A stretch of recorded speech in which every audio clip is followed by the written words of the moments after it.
கர்த்தராகிய இயேசு கிறிஸ்துவின் நாமத்தில் அன்பின் வாழ்த்துக்கள்.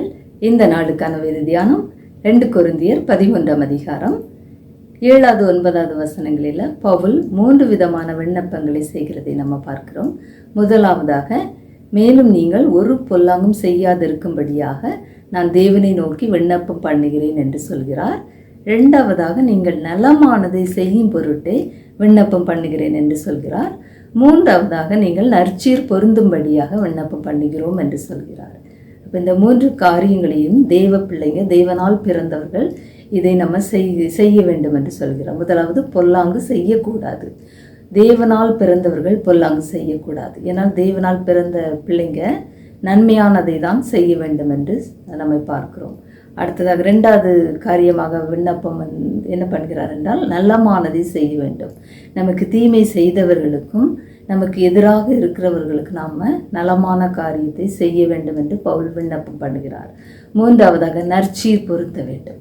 ஒருவருக்கொருவர் நம்ம நற்சீர் பொருந்துகிறவர்களாக, யாரு மேலே நமக்கு விரோதங்களோ பிரச்சனையோ சண்டையோ ஏதோ இருக்கக்கூடாது, சமாதானமாக இருக்க வேண்டும்.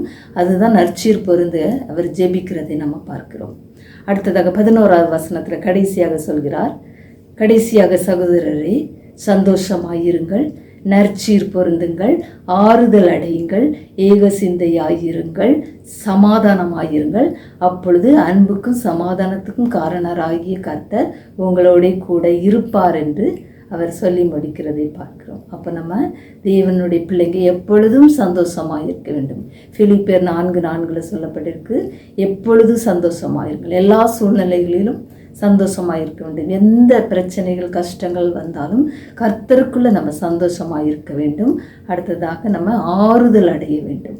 ஒருவருக்கொருவர் ஆறுதலாக காணப்பட வேண்டும், ஆறுதல் அடைய வேண்டும் என்று பார்க்கிறோம்.